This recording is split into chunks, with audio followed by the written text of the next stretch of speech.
விஜய்க்கு கூட ஏர்போர்ட் சீட்டு குத்தாதான் பேசுவாரு. இங்க தம்பி வந்து பாத்தீங்கன்னா அருமையா தமிழ்ல அச்சு தள்ளுறாரு.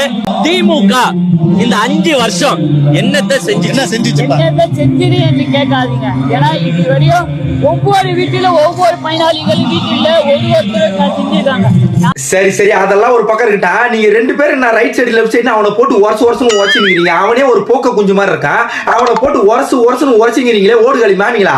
அவனை இந்த உரச்சிங்களா, அப்புறம் போக்க சட்டத்துல ஏன்னா உள்ள தள்ள மாட்டேங்க. உங்களை 2 பேரையும் சின்ன பையனு கூட தெரியாம அவனை இந்த சீன்றீங்களா. அப்புறம் 2 பேருக்கு வாழ்க்கை சிக்கலாகி போச்சுன்னா அப்புறம் எப்படி இருட்டு ரூம்ல வந்து கட்டி பிடிச்சுன்னு உருளுவீங்க.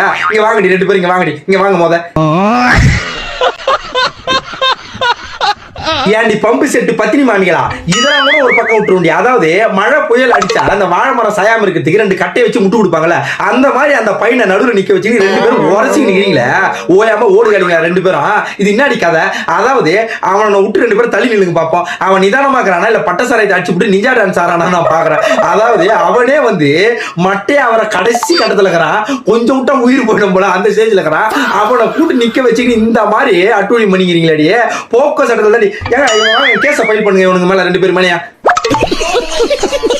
இதுல வேற அந்த நிதானமே இல்லாத நிஞ்சா கொஞ்சனை வச்சுக்கின்னு டிஎம்கே கொள்கையை சொல்ல சொல்லி இந்த கோல்முட்டி கண்ணிகள் 2 பேரும் வந்து கொந்தளிச்சு நிக்கிறாளுங்க.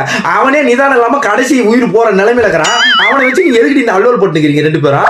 இதுல என்ன ஹைலைட்னா இதெல்லாம் கூட விட்டுருண்டா.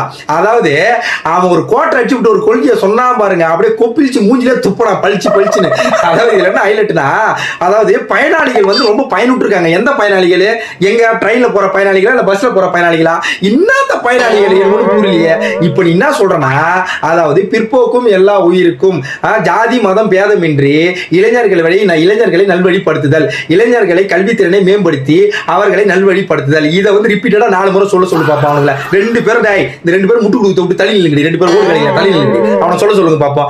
இது எதுவுமே வந்து சொல்ல முடியாம அவனே கடைசி உயிர் போற நிலைமையில பால் ஊத்துற நிலைமையில இருக்கிறான். அவனை கொண்டு வந்து இங்க வந்து புலம்பி தள்ளிட்டீங்களா 2 பேரும். போக சார் உள்ள போடுங்க சார், சீக்கிரம் வாங்க சார், ஓர அளவுக்கு பாருங்க சார்.